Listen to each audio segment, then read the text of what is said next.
Subscribe करें मेरे YouTube channel भाषाणाम जननी संस्कृतम को। शेयर, लाइक और कमेंट करें और बेल बटन प्रेस करें।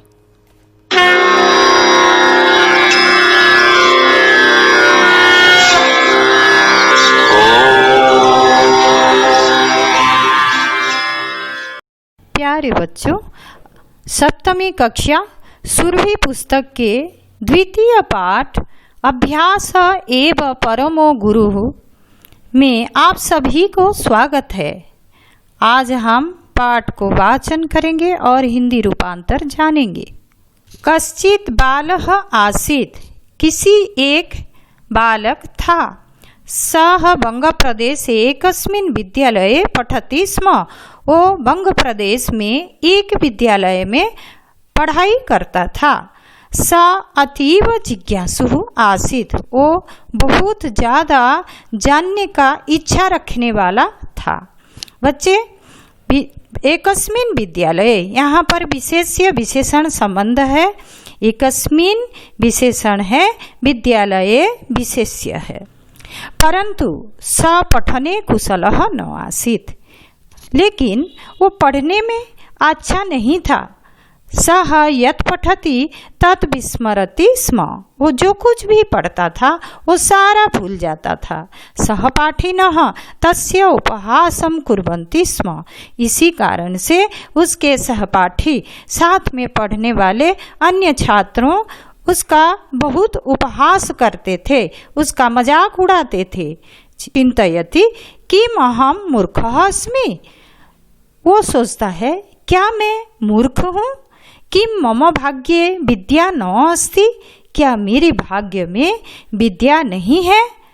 परंतु अहम तो पठितुम इच्छामि, परंतु मैं तो पढ़ना चाहता हूँ। पठितुम, पठ जोड़ तुमुन, पठितुम, पढ़ने के लिए इच्छा रखता हूँ। तदा किम कर्तव्य, तब क्या किया जाए।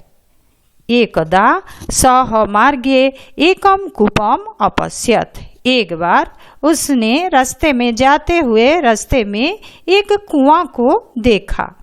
कूपस्य उपरि एकः घटः आसीत्, कुएं के ऊपर एक घड़ा था। सः घटस्य अधः एकम गर्तम अपश्यत्, उसने घड़े के नीचे एक गड्ढा देखा।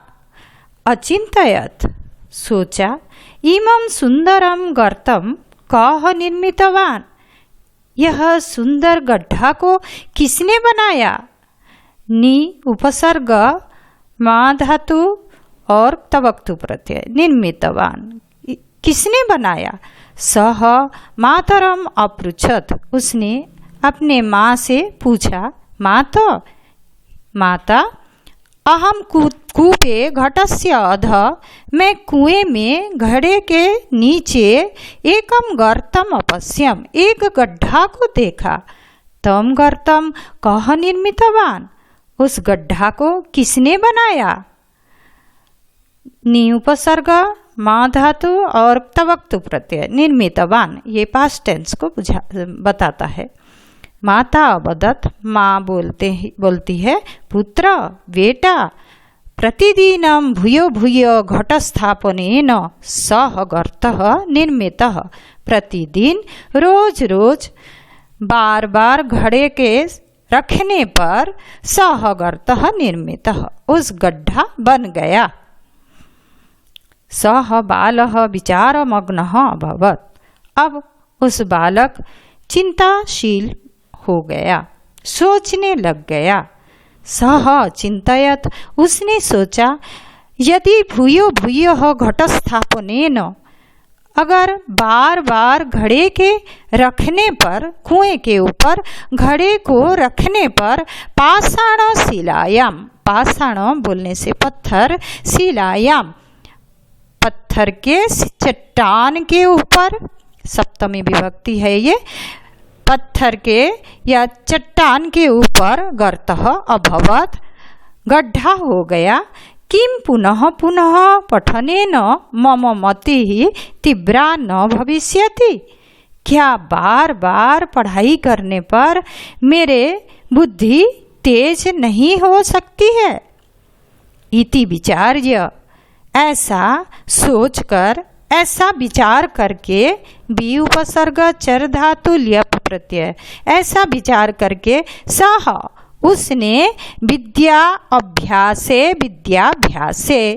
विद्या अभ्यास में संलग्न अभवत, लग गया, संलग्न हो गया, लीन हो गया विद्या अभ्यास करने में। सह पुनः पुनः पाठान अपठत, वो पुनः पुनः बार बार पाठों को पढ़ा। पुनः पुनः लेखनस्य अपि अभ्यासम अकरोत्, बार बार लिखने के अभ्यास भी किया। शनै शनै सह बुद्धिमान अभवत्, धीरे धीरे उसने बुद्धिमान हो गया। सह परीक्षायां विशिष्टं स्थानं प्राप्तवान, उसने परीक्षा में विशेष स्थान को प्राप्त कर लिया। प्राप्तवान, प्रोपसर्ग आप धातु तवक्तु प्रत्यय, प्राप्तवान प्राप्त कर लिया। अधुना तस्य सहपाठिनः तस्य उपहासं न कुर्वन्ति स्म, अभी उसके सहपाठी उसके उपहास या मजाक और नहीं करते थे। अपितु आदरम कुर्वन्ति स्म, बल्कि उसका आदर करते थे। सत्यमेव अस्ति, इसीलिए सत्य ही कहा गया है। अभ्यास एव अस्ति परमो गुरु, अभ्यास ही सर्वश्रेष्ठ सबसे महान गुरु होता है। तो प्यारे बच्चे, आप सब अभ्यास के महत्व को समझ पाए। जैसे इस पाठ में अभ्यास के द्वारा ही एक मूर्ख बालक अपने परवर्ती जीवन में अपने आप को महान बना लिया था। जानते हो बच्चे, ये बालक कौन था? ये बालक बोधदेव नाम का एक महान संस्कृत विद्वान बन गया बड़े हो करके।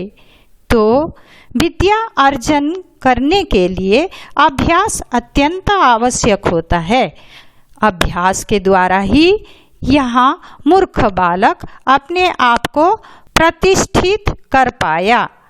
तो आप सब भी अपने पाठों को बार बार अभ्यास करने के द्वारा, बार बार पढ़ने के द्वारा, बार बार लिखने के द्वारा अभ्यास करके अपने आप को भी विशिष्ट बना सकते हो। तो बच्चों, आशा करती हूँ कि इस पाठ को आप सभी ने सम्यक रूप से समझ गए होंगे। ऐसे ही अन्य पाठों को भी समझने के लिए मेरे चैनल को सब्सक्राइब करें।